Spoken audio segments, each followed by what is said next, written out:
कल जो पैराग्राफ हुआ था अंत में उसको पढ़ के आगे बढ़ेंगे, जिसमें कहा गुरुदेव ने कि कारण और कार्य का खेल कुछ प्रत्यक्ष कुछ अज्ञात। कार्य करता हुआ व्यक्ति जब सफल नहीं हो पाता तब वह कारण खोजा करता है। असफलता के अनेक कारण हो सकते हैं तथा सफलता के भी। सफलता में मनुष्य कारण की ओर ध्यान नहीं देता, अपनी दक्षता पर ही फूला नहीं समाता। वह कारण क्यों खोजने लगा? सफलता ही उसका लक्ष्य था, वह प्राप्त हुई, अब कारण उसके लिए गौण हो जाता है। सफलता का कारण उसकी दक्षता नहीं, अज्ञात प्रदाता की कृपा है।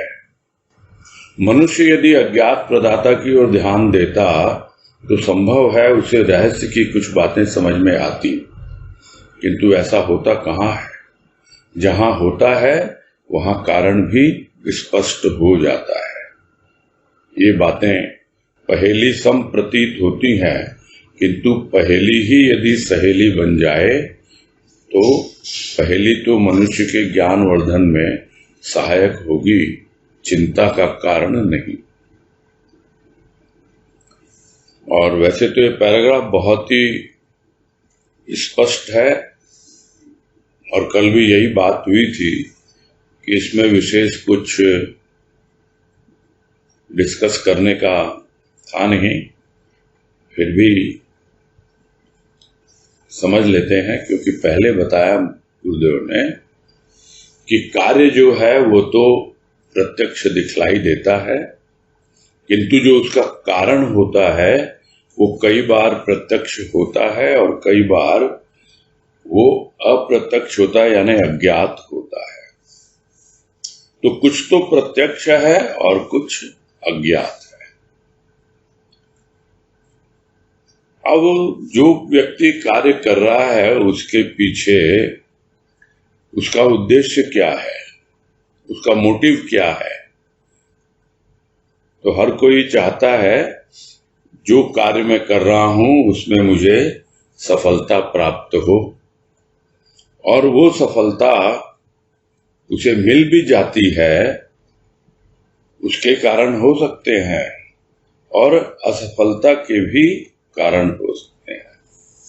किंतु प्राणी अक्सर असफल होता है तभी कारण खोजता है, किंतु जब सफल होता है तब वो कारण नहीं खोजता, बल्कि अपनी ही पीठ अपने हाथों से थपथपाता है और यही समझता है कि हाँ भाई, मेरी नॉलेज के हिसाब से, मेरी मेहनत के हिसाब से, मेरे पुरुषार्थ के कारण ही मुझे सफलता मिली है। और जब असफल हो गया तो भी क्या कारण खोजता है? ज्यादातर लोग तो यही बोल के छोड़ देते हैं कि भाई काम नहीं बना, भगवान की मर्जी। यानी यदि हम असफल हुए तो वो भगवान की मर्जी है, किंतु सफल हुए वो भगवान की मर्जी कोई नहीं बोलता है। वो उसके लिए यही समझता है कि ये मेरी मेहनत का नतीजा है। तो ऐसे में व्यक्ति कारण क्यों खोजने लगा? उसका उद्देश्य क्या था, उसका लक्ष्य क्या था? सफलता प्राप्त करना। वो मिल गई उसको, किंतु वो ध्यान देता नहीं है कि सफलता का कारण उसकी एक्सपर्टीज नहीं है, उसकी दक्षता नहीं है, कि वो समझ रहा है कि हाँ मैं बहुत अपने काम में एक्सपर्ट हूं। अज्ञात की कृपा है। वो जो अज्ञात प्रदाता है उसकी कृपा है वो, जिसके कारण वो सफल हुआ है, किंतु वो उसके प्रति न तो ध्यान देता है, और जब ध्यान ही नहीं देता तो फिर कृतज्ञता कहां से आएगी उसके भीतर? यदि ध्यान देता तो शायद कुछ रहस्य की बातें समझ में आती। बहुत से लोग तो बोलने के लिए बोल देते हैं, हाँ भाई गुरुदेव की कृपा से काम हो गया, बाबा की कृपा से काम हो गया। ये बोलने के लिए बोलना है। क्या वास्तव में वो ऐसा अनुभव करते हैं? कि सफलता जो मिली है उसके पीछे मेरा कितना कंट्रीब्यूशन है और उस अज्ञात का कितना कंट्रीब्यूशन है। जब इसके ऊपर ध्यान देगा तभी रहस्य की बातें समझ में आएगी। होता कहाँ है, यही प्रश्न कर रहे गुरुदेव। ऐसा नॉर्मली होता नहीं है, किंतु हाँ जहां होता है उनको स्पष्ट भी होने लगता है कि इसमें कितना मेरा योगदान था और कितना मेरे इष्ट का था। मेरा तो मुश्किल से 10% भी योगदान नहीं था, 90% तो उसकी कृपा ही थी। यह बात जिस दिन समझ में आने लगती है तब उसे यह बिल्कुल मालूम पड़ता है कि जो कुछ भी कार्य हो रहे हैं वो प्रत्यक्ष में हो रहे हैं। प्रत्यक्ष यानी स्थूल, और स्थूल है कितना, जो कई बार बात हो चुकी है। स्थूल सिर्फ 10% है, बाकी 90% जो है वो तो सूक्ष्म ही है। और सूक्ष्म में क्या उसका वश है किसी चीज पर? सूक्ष्म तो उसकी कृपा से ही संवरता है, उसकी कृपा से ही सूक्ष्म के रहस्य को जान पाता है प्राणी। इस तरह धीरे धीरे उसे कृपा का रूप भी समझ में आने लगता है। तो ये सब जितनी बातें कह रहे गुरुदेव बताई जा रही हैं, तो ये हो सकता है कुछ पहेली लगे। तो किनको पहेली लगेगी? पहेली उनको लगेगी जो इन सब बातों को पहली बार सुन रहे हो। किंतु जो पहली बार सुन नहीं रहे हैं, जिन्होंने अनेक बार इसको अनुभव किया है, क्या उनको पहेली लगेगी? नहीं, पहेली तो नहीं लगेगी, लेकिन फिर भी सहेली भी नहीं लगेगी। यदि उस पहेली को सहेली बना ले तब जाकर के कुछ रहस्योद्घाटन हो, यानी ज्ञानवर्धन में सहायता मिले। और जैसे जैसे ज्ञानवर्धन होगा तो फिर ये पहेली कैसे सुलझाऊं, कैसे ये काम हुआ, अरे अगली बार होगा तो क्या होगा, इस वक्त तो चलो गुरुदेव ने कृपा कर दी निकल गया, अब फिर से आपका ज्ञानवर्धन होगा। ज्ञानवर्धन होगा तो जागरूकता आएगी, और वो जो जागरूकता है वो आपको चिंता से अलग रखेगी। अभी इस पर ही कुछ बातें हो रही थी, हो सकता है 1-2 महीने पहले, ये 1 बजे वाले सत्संग में, तो किसी बहन ने प्रश्न किया था, भैया कोई बड़ा काम होता है तो चिंता तो होती ही है। और तब गुरुदेव कृपा से यही उत्तर दिया गया था, उसको चिंता नहीं कहते, उसको जागरूकता कहते हैं। तो जागरूकता में चिंता में फर्क होता है। ज्ञानवर्धन होता जाता है, जागरूकता आती जाती है, और चिंता का कोई कारण नहीं होता, चिंता पास में फटकती ही नहीं है। आज कह रहे हैं सफलता एकाग्रता चाहती है, विकलता नहीं। मनुष्य की दुर्बलता, मानसिक दुर्बलता उसे एकाग्र नहीं होने देती। जहां एकाग्रता नहीं वहां सफलता का दर्शन दुर्लभ। कारण और कार्य, अज्ञात और प्रत्यक्ष का समन्वय करना विचारक के लिए भी सरल नहीं, अन्य प्राणियों के लिए तो सर्वथा असंभव है। अज्ञात जब प्रत्यक्ष होता है तब आश्चर्य का कारण बन जाता है। प्रथम बीज था कि फल। यह प्रश्न मीमांसकों के लिए भी सरदर्द का कारण रहा है, किंतु यदि उनका अज्ञात प्रदाता से संपर्क रहा होता तो वे तथ्य से अवगत हुए होते। अज्ञात बीज है, प्रत्यक्ष फल है। प्रश्न हो सकता है, बीज तो प्रत्यक्ष है, स्थूल है, इसे अज्ञात कहना तो अज्ञानता है। बीज प्रत्यक्ष है, इसे अमान्य नहीं किया जाता। अज्ञात प्रदाता की शक्ति उसमें निहित है, वह अज्ञात है, अतः उसे अज्ञात कहा गया। क्या फल के बीजों में वह शक्ति निहित नहीं है? किंतु यदि इसे समझ लिया जाए तो एक से अनेक की बात स्पष्ट हो जाती है। और आज इस पैराग्राफ में कह रहे हैं कि यदि कोई प्राणी सफल होना चाहता है तो जो कार्य उसे करना है उसे एकाग्रचित्त होकर करना होगा। मन इधर उधर दौड़ता रहे, चिंता बनी रहे, व्याकुलता बनी रहे कि मुझे सफलता मिलेगी कि नहीं मिलेगी, या जो कार्य मैं करने जा रहा हूं पूरी तरह से संपादित हो पाएगा कि नहीं, कंप्लीट हो पाएगा कि नहीं, या बीच में अधूरा ही रह जाएगा। और यदि अधूरा रह गया तो कितनी जग हंसाई होगी और लोग बोलेंगे देखो ये कहता था ना सब कार्य करने वाला मेरा तो प्रभु है, आज क्या हुआ। तो ये सब विकलता बनी रहती है, ये चिंता बनी रहती है प्राणी को। किंतु यदि वो वास्तव में सफलता चाहता है तो उसकी शुरुआत कहां से होती है? एकाग्रता से। एकाग्र यानी पूरा मन जितना इधर उधर भाग रहा है उसको पूरी तरह फोकस करना है, अपने कार्य पर फोकस करना है, तब जाकर के सफलता मिलने की संभावना होती है। यह नहीं कहा जा सकता कि सफलता मिलेगी ही मिलेगी, किंतु हम अपना काम करें। और उसकी शुरुआत कहां से होती है?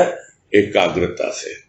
मन जो बार बार चंचल हो जाता है, इधर उधर भागने लगता है, तो यदि हमें मन को एकाग्र करना ही नहीं आया और यदि हम सफलता के स्वप्न देख रहे हैं तो वो स्वप्न ही रह जाएंगे, वास्तविकता में परिवर्तित नहीं होंगे। इसलिए सफलता क्या चाहती है?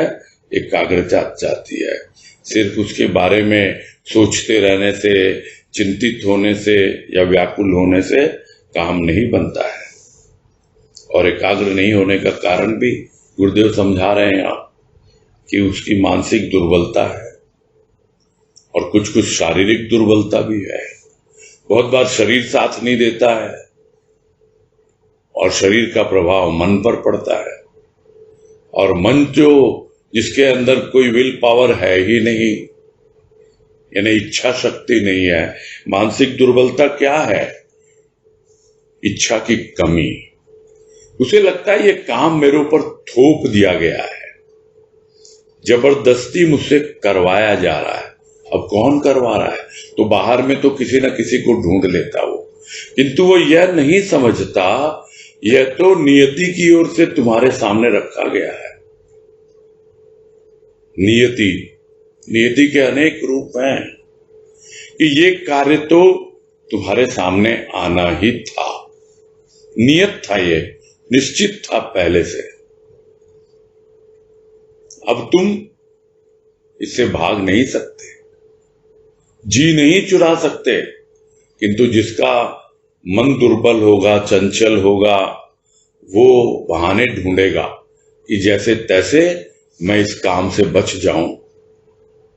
तो यही है मानसिक दुर्बलता, जिसके कारण प्रथम तो वो कार्य को स्वीकार नहीं करता करने के लिए, और करता भी है तो उस कार्य को बोझ समझता है, बेमन से काम करता है। एक तो ऐसे ही मन दुर्बल और ऊपर से काम करने का मन ही नहीं कर रहा है उसका, तो ऐसे में एकाग्रता कहां से आएगी?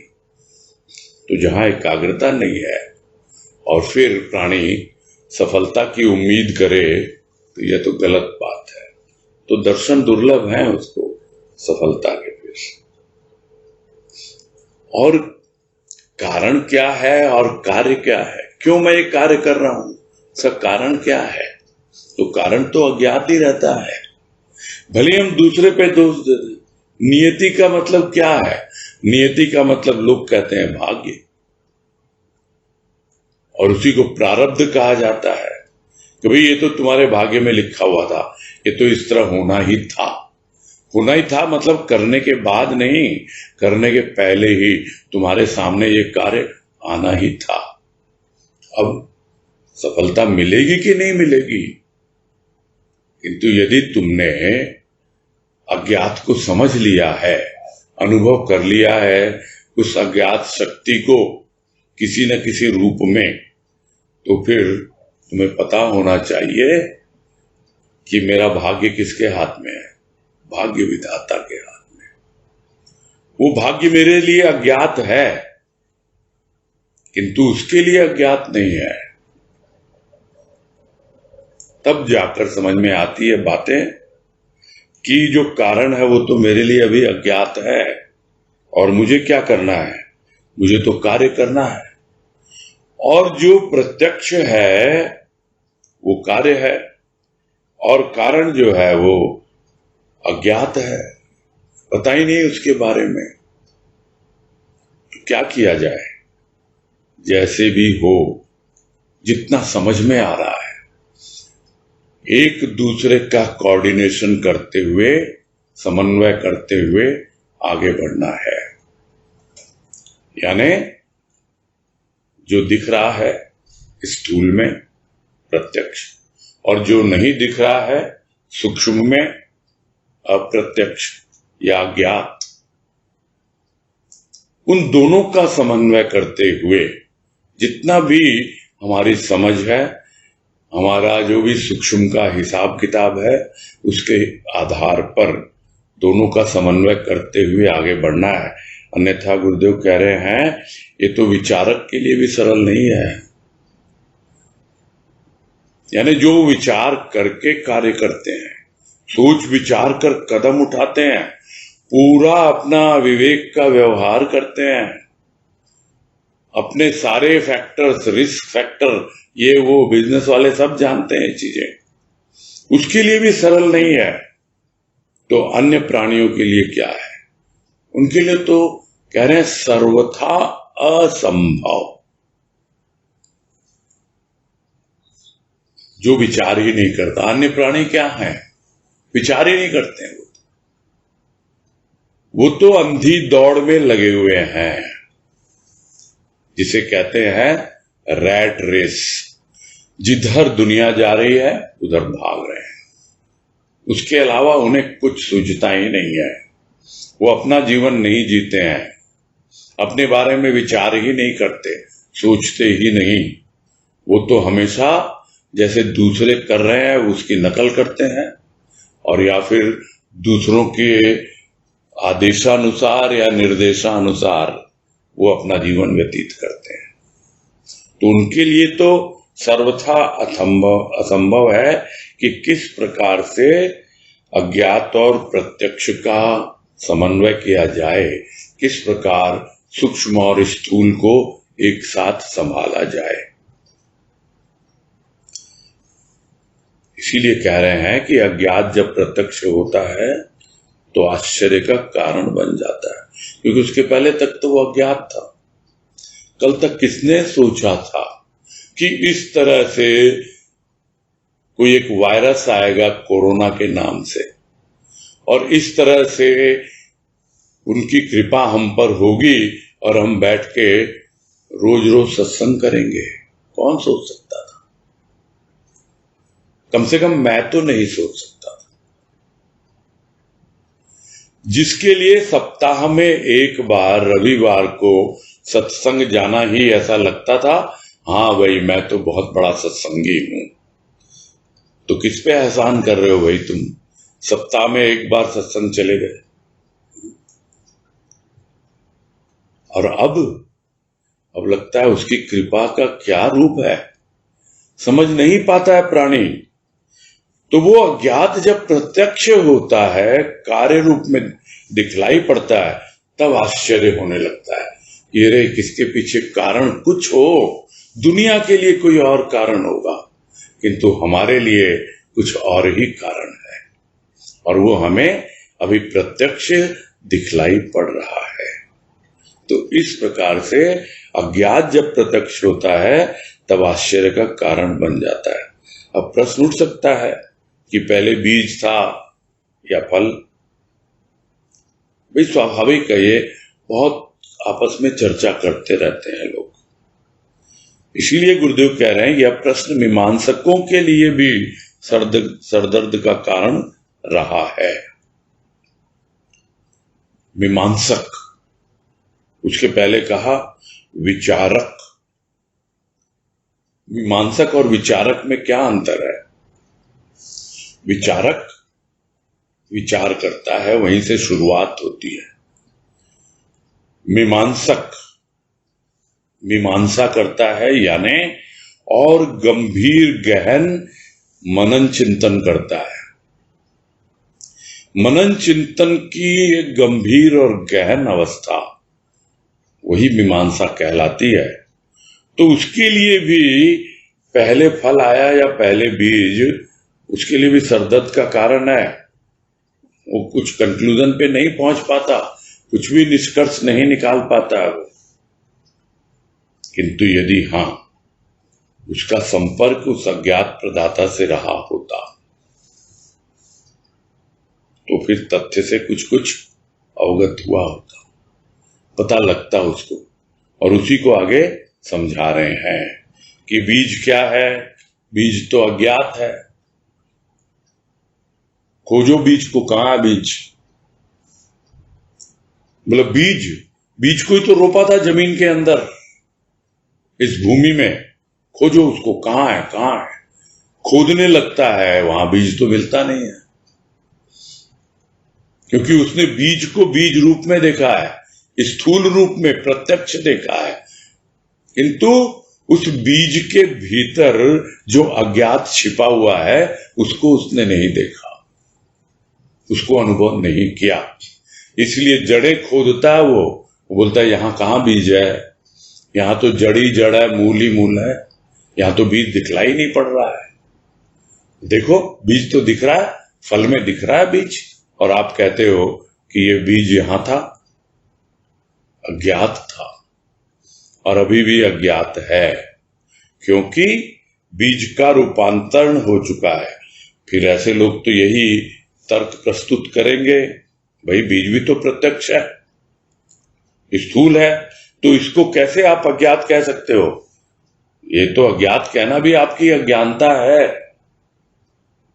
तो ये बात तो सही है कि बीज प्रत्यक्ष है, किंतु उस प्रत्यक्ष बीज के भीतर उस अज्ञात प्रदाता की जो शक्ति छिपी हुई है, क्या वो पता है? यदि उसके बारे में पता होता, उससे संपर्क होता, तब मालूम पड़ता कि हां वो अज्ञात है, अभी भी वो अज्ञात कृपा है, वो अज्ञात शक्ति है। इसीलिए बीज को अज्ञात कहा गया। तो बीज, उसका रूप वो तो दिखलाई पड़ रहा है, वो तो प्रत्यक्ष है, किंतु उसके भीतर छिपी हुई जो शक्ति है वो अज्ञात है। तो सबके भीतर बीज रूप में वो परमात्मा छिपा हुआ है, वो अज्ञात है, किंतु उसके भीतर जो शक्ति छिपी हुई है, निहित है, वो जब हमें अनुभव में आती है तब हम कह पाते हैं कि हाँ भाई, कहने को तो लोग कहते हैं ये सामने दिख रहा है, ये तो परमात्मा, ये मूर्ति के रूप में दिख रहा है, किंतु वो मूर्ति जब तक हमें अपने हृदय की गहराई तक, या यूं कहें अपने प्राणों तक नहीं पहुंचा दे, तब तक कहां से हम उसके भीतर छिपी हुई जो शक्ति है उसको हम समझ पाएंगे। तो वो शक्ति जो निहित है उसमें, वो अज्ञात प्रदाता की शक्ति है, वो अभी अज्ञात ही है। वो ज्ञात कब होगी? जितना जितना हम सूक्ष्म को समझते चले जाएंगे। अभी हम स्थूल में हैं, साकार में हैं, मूर्ति को देख रहे हैं, किंतु उसके भीतर छिपी हुई जो शक्ति है, अज्ञात शक्ति, उससे परिचय तभी मिलता है जब हम सिर्फ और सिर्फ प्रत्यक्ष में न लगे रहें, उसके भीतर प्रवेश करें, उस अज्ञात शक्ति को अनुभव करें जो उस बीज में निहित है, जहां से निकल के ये साकार रूप ग्रहण उसने किया है। दिखता है बाहर का रूप,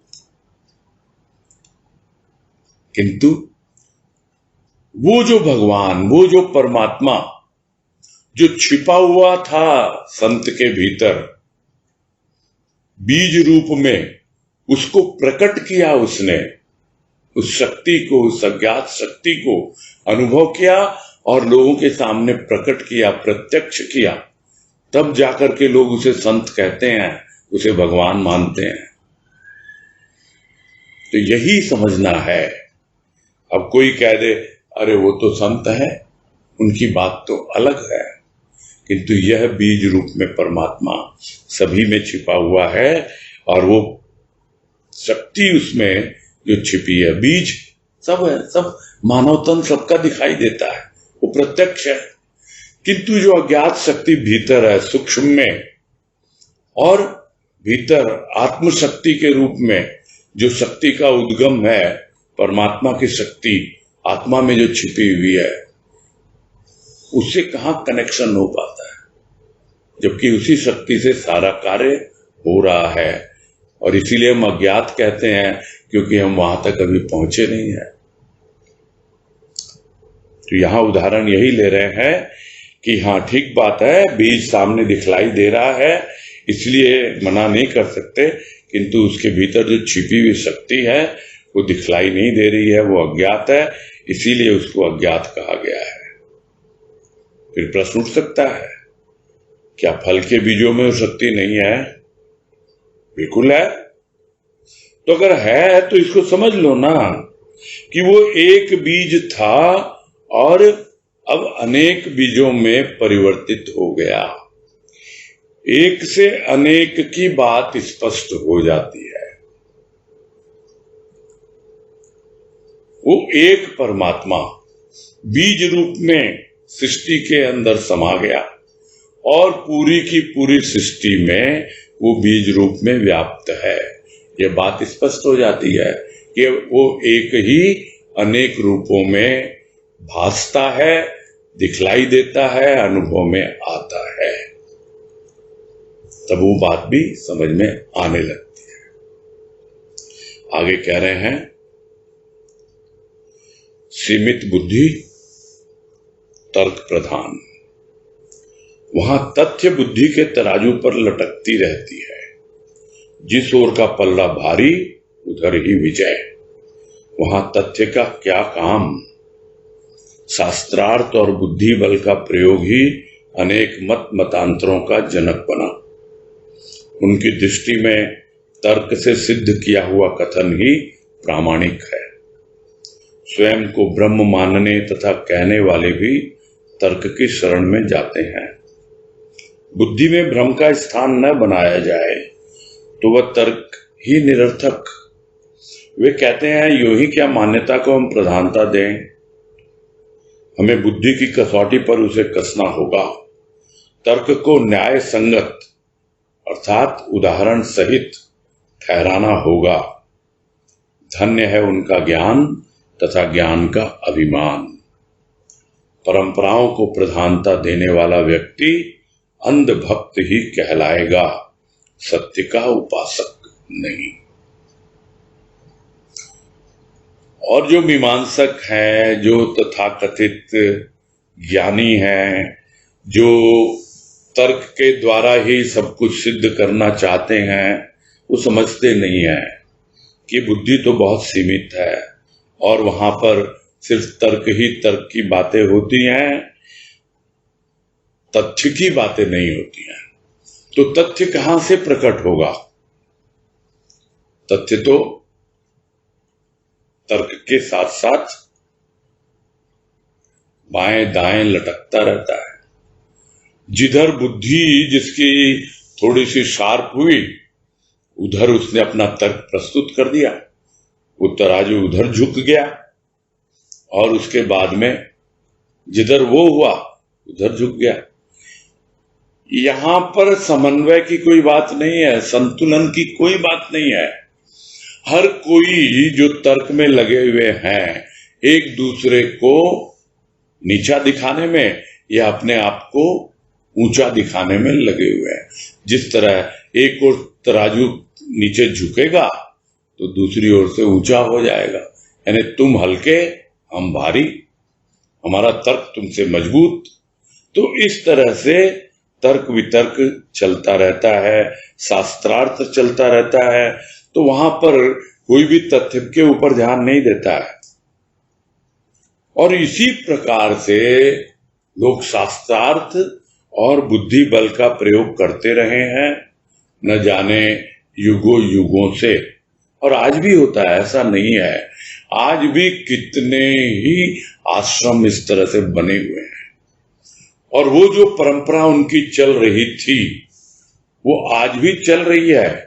और उसके आधार पर ही शास्त्रार्थ और बुद्धि बल के आधार पर ही वो अपने मत रखते हैं और उन मतों से और भिन्न मत निकलते हैं, यानी अंतर रखते हुए मत, मतांतर, पंथ और न जाने कितना कुछ निकलता ही रहता है। वो ये किसका है वो कारण? इसका कारण है शास्त्रार्थ और बुद्धि बल का प्रयोग।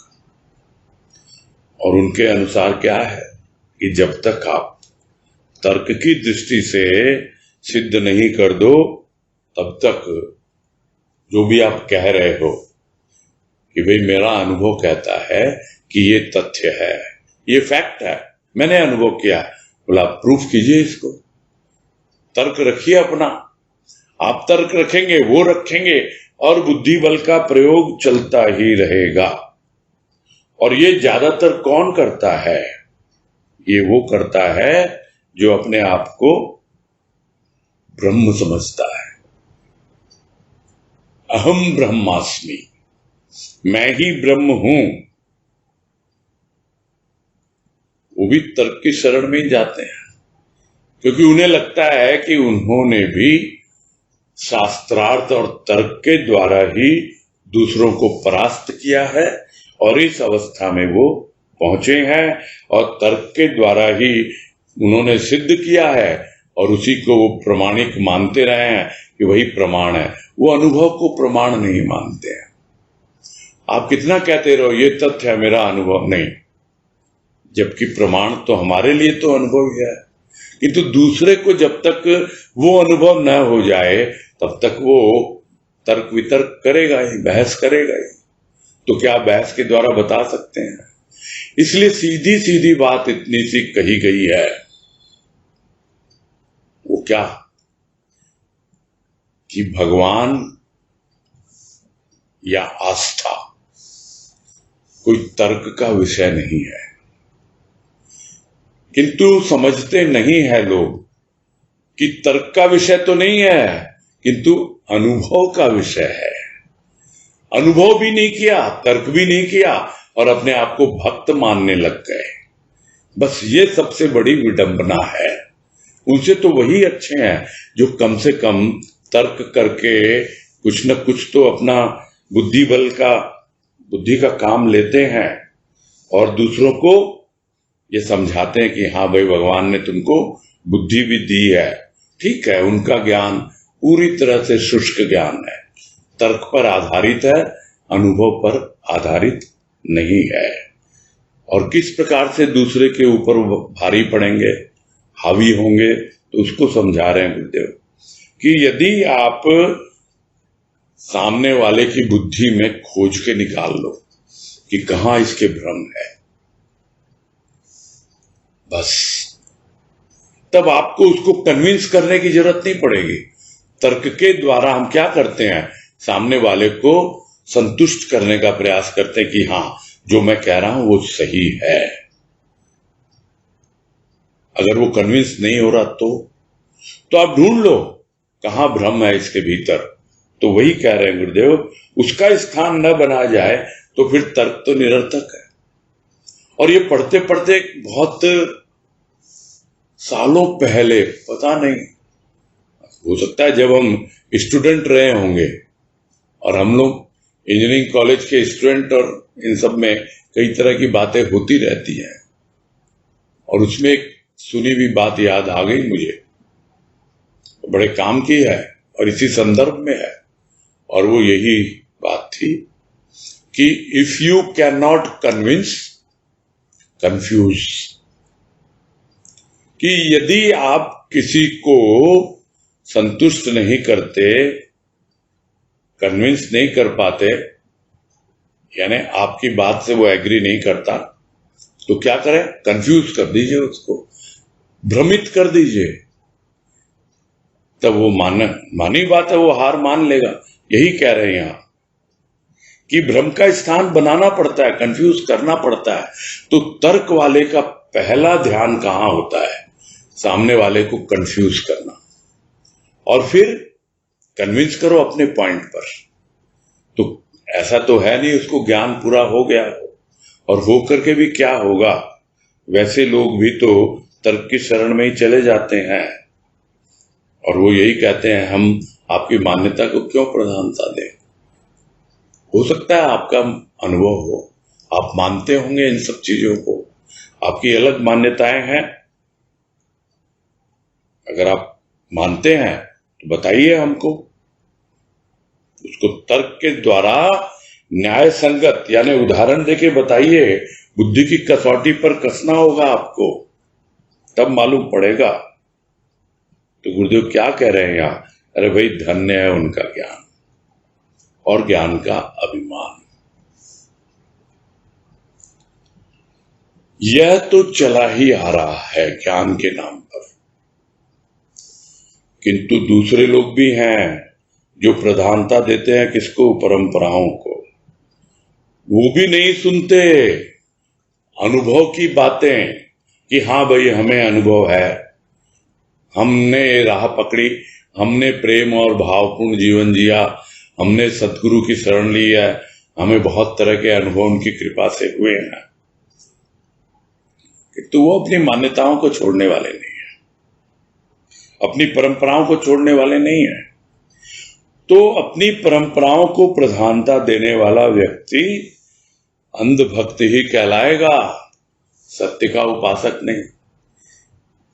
इस तरह की बातें आप भैया के मुख से मतलब मेरे मुख से सुनते होंगे बहुत बार, किंतु आज गुरुदेव ने लिखित में दिया है ये, है ना। इसलिए मुझे जरा भी संकोच नहीं हो रहा अब इसको बोलने में, कि जो अपनी परंपराओं और मान्यताओं में ही बंधा रहता है, अपने ही कंफर्ट जोन में फंसा हुआ है, या उसको लगता है बस हो गया जो कुछ भी हमारे साथ हो रहा है, तो वो अंधभक्ति कहलाएगा।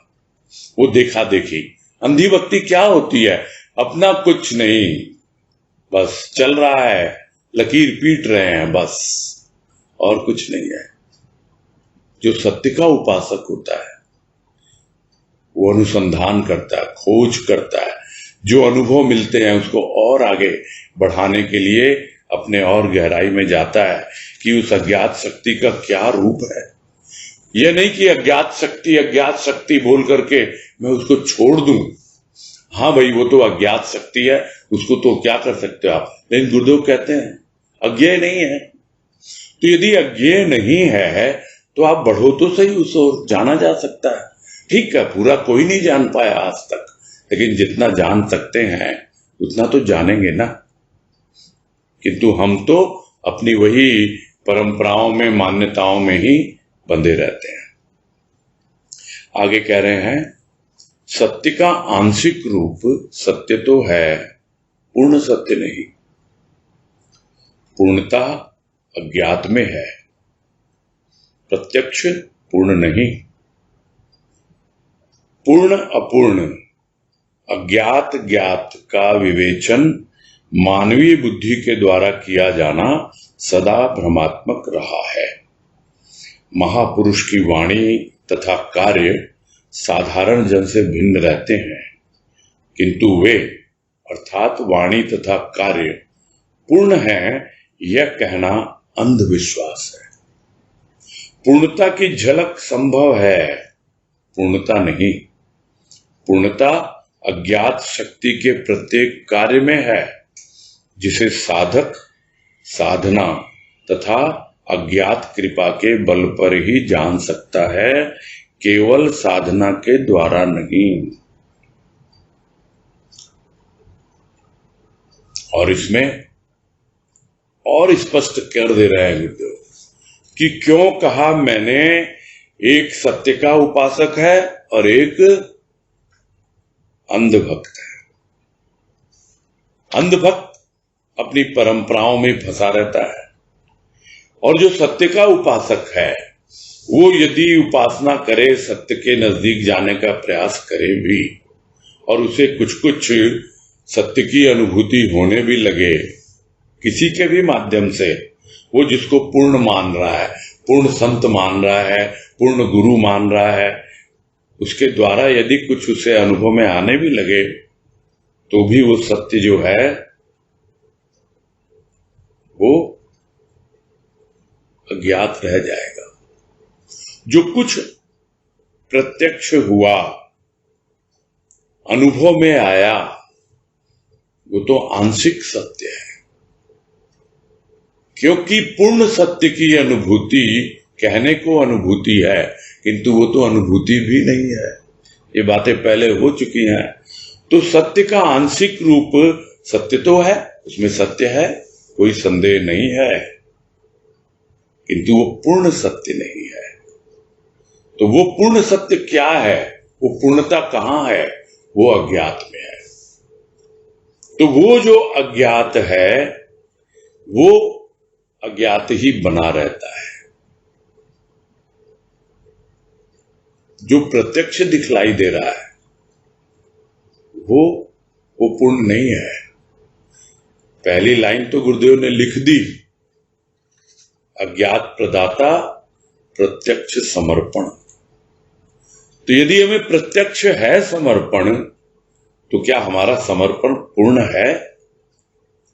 क्या हम मान लें? जब पूर्ण समर्पण होता है तो प्रत्यक्ष नहीं होता, वो अनुभव में आता है, और अनुभव में आकर भी वो आंशिक रूप से ही रहता है।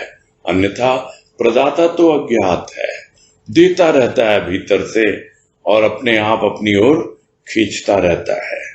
तो इसीलिए गुरुदेव कह रहे हैं आगे कि पूर्ण अपूर्ण ज्ञात ज्ञात का विवेचन ये मानवीय बुद्धि के द्वारा नहीं किया जा सकता है। और जब भी इसका विवेचन करने जाएंगे, इसके बारे में विचार करने जाएंगे, मंथन करने जाएंगे, तो कुछ न कुछ भ्रम की गुंजाइश रहती है और भ्रम ही ज्यादा पैदा होता है। अब लोग क्या समझते हैं कि भाई ये तो संत महापुरुष हैं, ये तो पूर्ण है। उसको समझा रहे हैं कि महापुरुष की वाणी और कार्य बिल्कुल सही है, साधारण जन से भिन्न होते हैं, इसमें कोई संदेह नहीं है।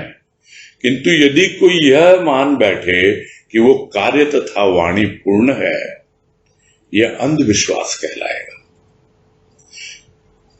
यानी वो जो वाणी और कार्य जो है वो संत का अपना अनुभव है, वो उसके द्वारा अनुभव किया हुआ अभिव्यक्त रूप है, भले ही वो कार्य रूप में या वाणी के रूप में। ठीक है, साधारण जन से भिन्न होता है वो जो नॉर्मल सब लोग जीवन जीते हैं या जो बोलते हैं, खाते पीते तो वही हैं वो सब, किंतु उनकी रहनी, उनकी कहनी, उनकी कथनी वो बहुत अलग होती है, भिन्न है वो, किंतु पूर्ण है। यह कहना तो अंधविश्वास ही कहलाएगा, क्योंकि आप पूर्ण को व्यक्ति विशेष में नहीं बांध सकते हैं। और ये बोलते बोलते वो बात भी याद आ रही है जो गुरुदेव कहा करते थे, अपने कानों से सुनी हुई बता रहा हूं कि अभी तो मैं इस 3.5 हाथ के शरीर में बंधा हुआ हूं, जिस दिन यह शरीर नहीं रहेगा उस दिन मैं सर्वव्यापी हो जाऊंगा, पूर्ण में समा जाऊंगा। तो जो भी प्रत्यक्ष है वो तो ज्ञात है, और ज्ञात है इसलिए वो अपूर्ण है। जो प्रत्यक्ष नहीं है वो अज्ञात है, और जो अज्ञात है वो पूर्ण है। किंतु जिस अज्ञात को हमने जान लिया, क्या वो पूर्ण जान लिया? पूर्णता उसमें है, किंतु फिर भी वो पूर्ण नहीं है।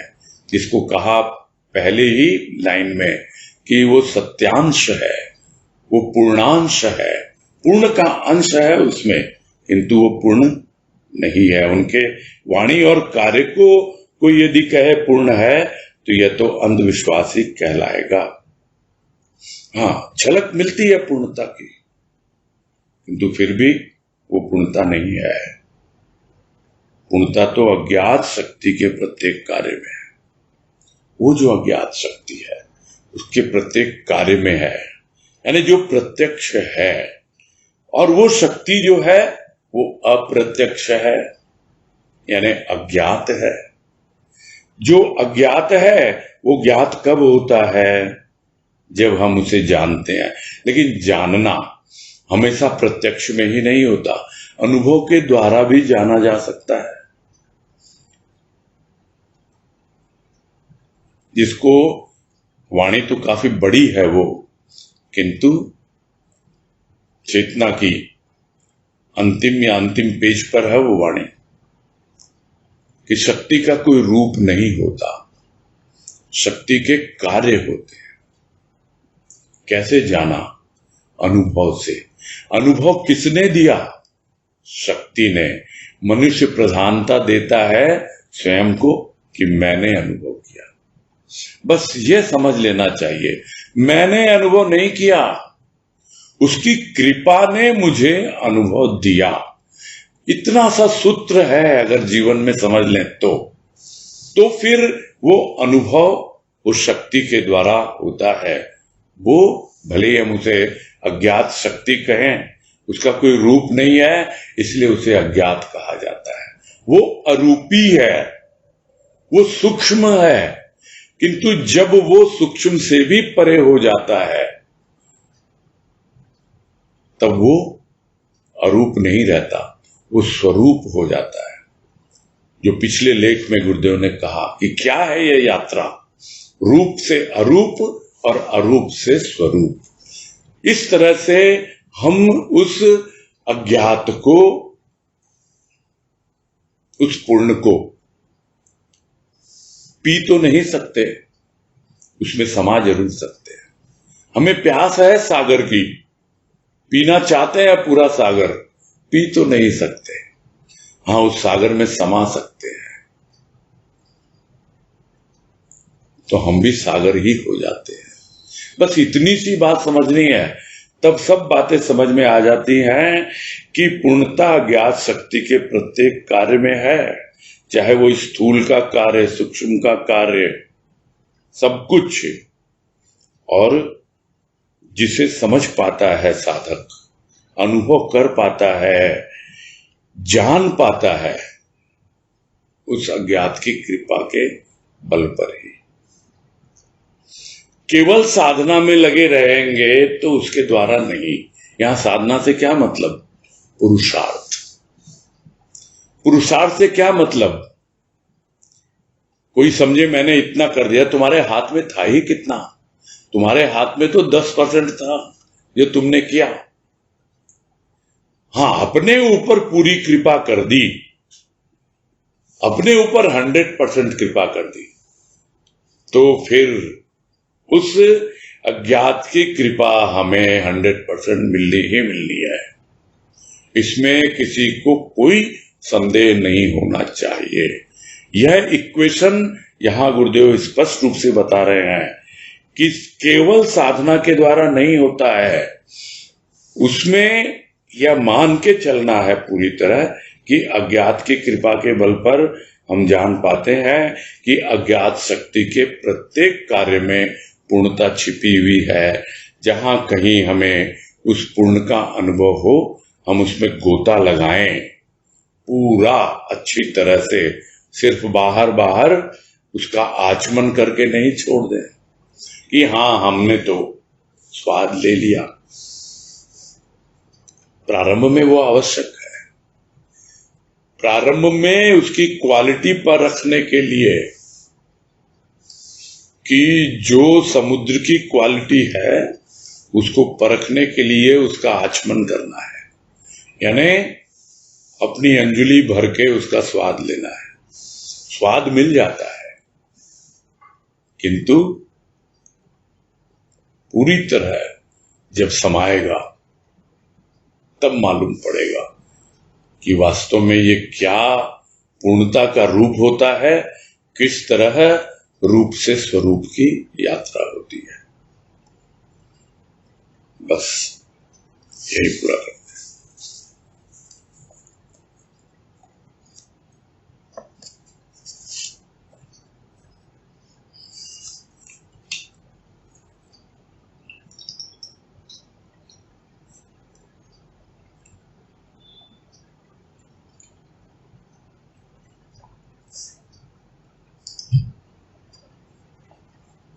हाँ, सुधा तुलसियान।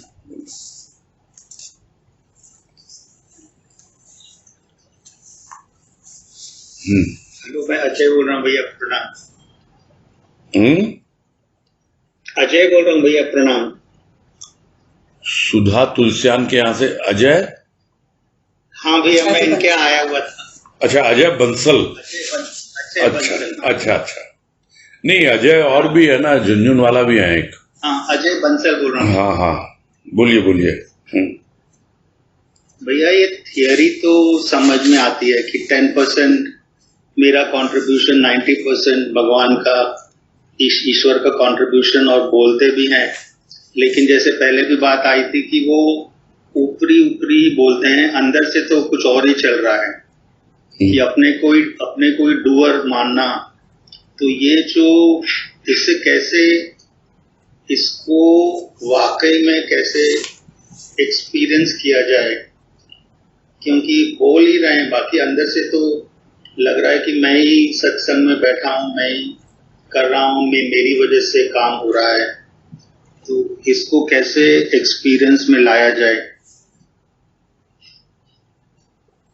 नहीं, करने योग्य जो हम करें, जो हमारे लिए संभव है, उसमें बिल्कुल कितनी बारी बातें हो चुकी हैं कि जो कुछ हमारे लिए करने योग्य है उसमें हम बिल्कुल भी कोताही न बरतें, एकदम ढीले ना पड़े। जो भी करना है हमको, अब कोई ये समझे कि हमको तो पहाड़ तोड़ना है और शरीर में ताकत तो है नहीं, तो कैसे तोड़ेगा वो पहाड़ को?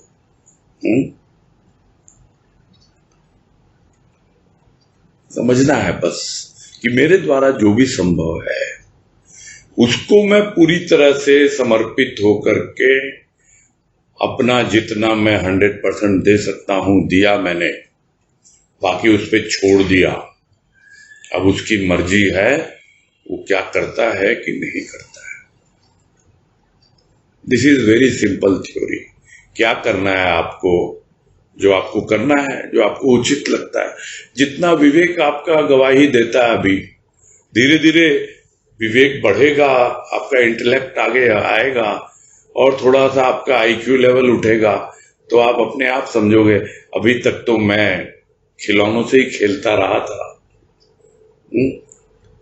चलो अब थोड़ा सा खेल को समझने लगे, अब दूसरे ढंग से खेलते हैं, अब प्रकृति के खेल देखते हैं, तो वो बदल जाता है रूप। लेकिन जिस वक्त जो करना है, जो कुछ भी अपनी समझ के अनुसार, और साथ ही साथ हमारा जो लक्ष्य है, बस लक्ष्य बहुत जरूरी है। यदि आप अपनी लाइफ से जो अचीव करना चाहते हो वही आपका लक्ष्य है। जो पैसा कमाने में लगते हैं वो उसी में लगे रहते हैं, कामयाब भी होते हैं, बशर्ते उनका विवेक सही दिशा में काम करे। गलत लाइन पकड़ लेते हैं तो फिर गलत काम होता है। वैसे ही इधर भी है, आपको क्या अचीव करना है लाइफ में, आप उसके पीछे लगिए। और यहां जितनी बातें हो रही हैं सब आध्यात्मिकता से संबंधित है। तो आध्यात्मिकता में क्या करना चाह रहे हैं आप? पहले जो लेख आए दो, खैर बड़े गंभीर थे वो, प्राकृतिक भजन और प्रकृति और स्वभाव, उसमें कई बार गुरुदेव ने बताया। उसके पहले जो लेख था आनंद कहाँ और आनंद का, उसमें भी बतलाया कि यदि हमारा लक्ष्य परम शांति है तो फिर हमको उसी दिशा में आगे बढ़ना चाहिए। यदि हमको कुछ करके शांति ही नहीं मिल रही है, थोड़ा सा भी शांति का स्वाद नहीं आ रहा है, तो फिर करने से क्या फायदा है? थोड़ा सा भी रस नहीं मिल रहा है, वो चलेगा नहीं ज्यादा दिन। किसको दिखाना है? अपने आप को ही समझाना है। ठीक है ना? नहीं भैया, मुझे ये पूछना था, ये जो डूअरशिप जो रहता है, जैसे इसमें बात वो विदाउट आपको, ये सिद्धांत तो बहुत बार बात हुई, कर्म ज्ञान का अवसान आपने सुना है लेख, है ना? गीता का ज्ञान भी सुना है, कर्म विकर्म अकर्म, पूरी इसके ऊपर में यूट्यूब पे भी डाला हुआ 50 मिनट का, 40 मिनट का, बहुत लंबा, अच्छे से समझना चाहिए। जब तक विकर्म नहीं करेंगे तब तक हम कर्म फल में बंधे रहेंगे, हम जो कर्तापन का भाव है वो छूटेगा नहीं।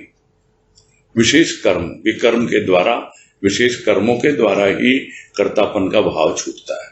डूअर जिसको आप बार बार बोल रहे हो, हाँ जी, हाँ, वो तभी छूटेगा।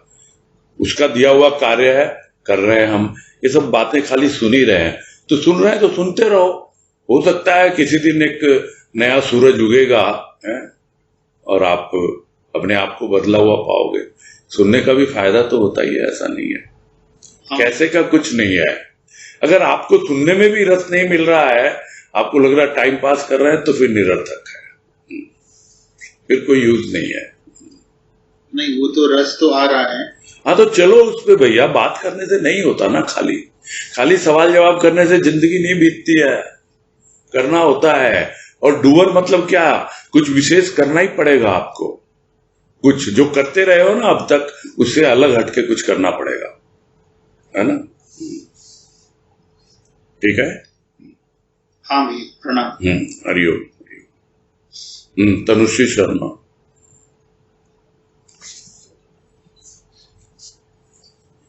प्रणाम भैया। हाँ, नमस्कार, बोलिए। ये आज भी मान्यता और परंपरा की बात आई, तो जो पिछला लेख हुआ था प्राकृतिक भजन, उसमें ये बात आई थी कि जैसे आदिवासी है तो वो पत्थर को ही पूजते हैं और प्राकृतिक चीजों की वो पूजा करते हैं। तो हम भी अगर पुरानी परंपराओं में उलझे हुए हैं तो हम उनसे बहुत भिन्न नहीं है।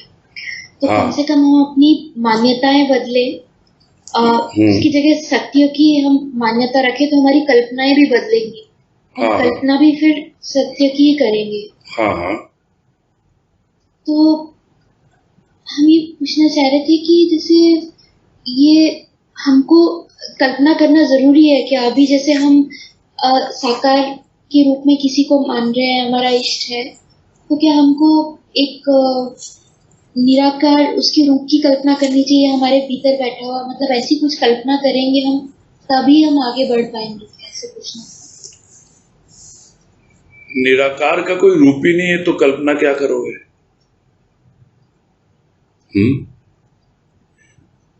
निराकार जो है वो तो अनुभव है। अनुभव का कोई रूप नहीं है, कोई आकार नहीं है।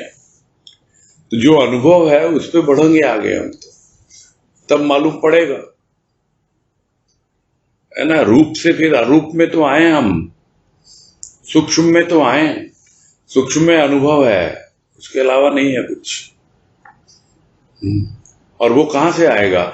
ये पूरा एकदम सिस्टम है, इसमें दिमाग ज्यादा लगाने से फायदा नहीं है।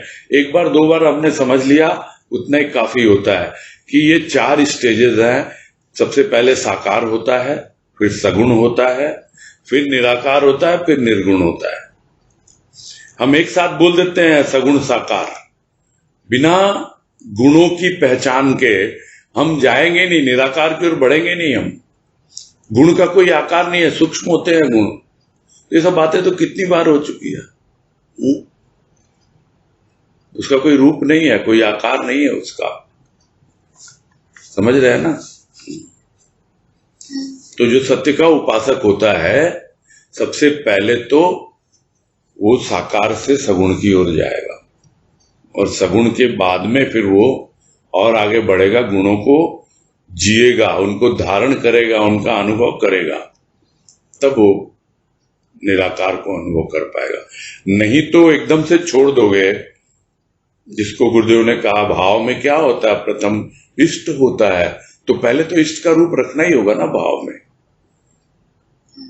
फिर इष्ट का भाव आएगा, तब दोनों का बैलेंस बना के जाओगे, तब तीसरी स्टेज में केवल भाव ही भाव होगा। वहां फिर इष्ट नहीं होगा, यानी वहां साकार नहीं होगा, वहां केवल निराकार होगा। ठीक है। ठीक है भैया, मतलब बस इतना पूछना था, कल्पना का भी स्थान रहता है, जरूरी है कल्पना करना? कल्पना कहाँ से आती है? आपने रूप की कल्पना कहा, इसलिए मुझे रूप पे ज्यादा जोर देना पड़ा। अनुभव है, सूक्ष्म में कल्पना नहीं है, अनुभव है। अच्छा, हाँ जी, ठीक है। हरिओम भैया। हाँ हरिओम। हाँ बिना तो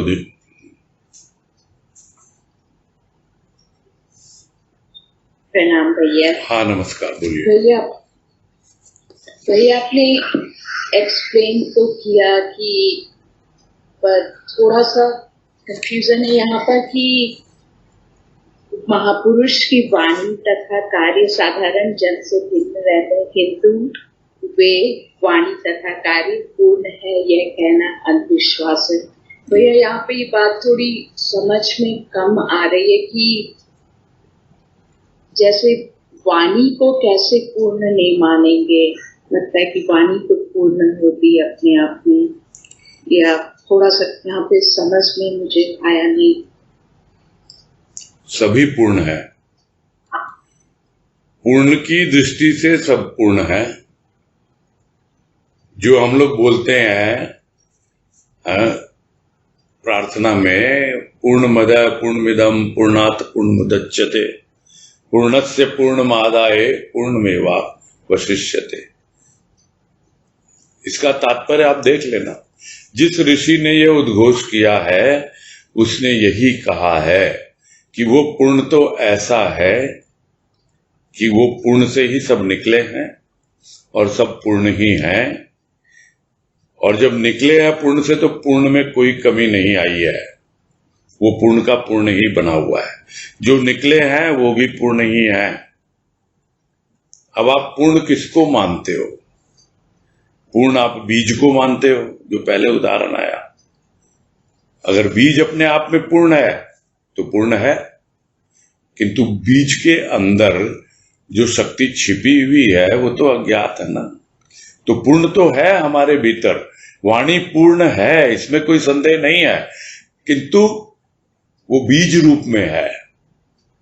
जब तक उस वाणी का भाव, जब तक उस वाणी का जो कार्य वो हमारे ऊपर कर रही है वाणी, या संतों के जीवन से जो कुछ भी हमने सीखा है, वो हम उसको कार्य रूप में यदि अनुभव में न लाएं, तब तक कहाँ है वो पूर्ण?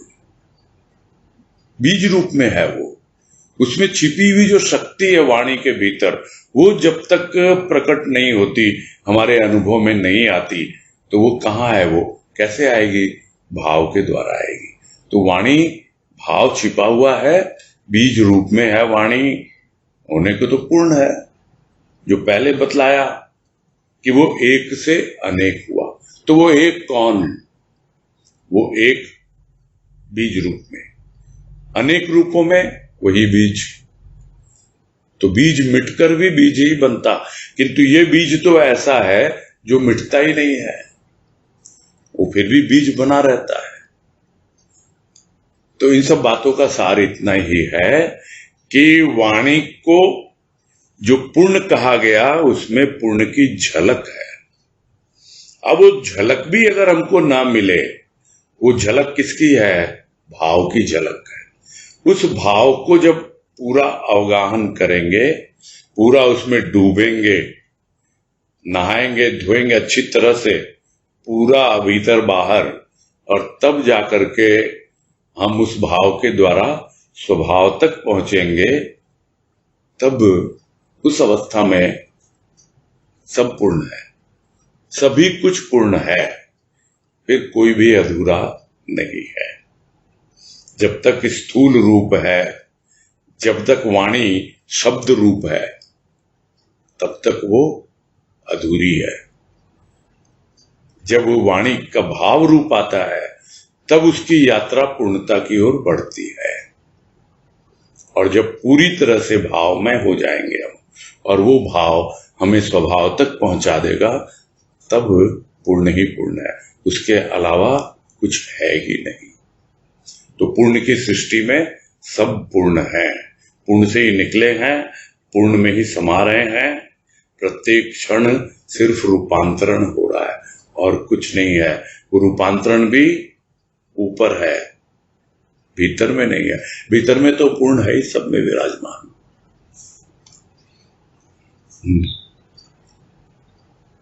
हाँ, ठीक है। हाँ, हरिओम। ठीक है, फिर पूरा करते हो। जी भैया जी, हरिओम भैया जी। हाँ, हरिओम, हरिओम, सबको हरिओम। हरिओम, सबको हरिओम। एक हरिओम भैया, हरिओम हाँ, हरिओम, हरिओम, सबको हरिओम। हरिओम, सबको हरिओम। हरिओम, हरिओम, सबको हरिओम, हरिओम। हरिओम, हरिओम। राम भैया।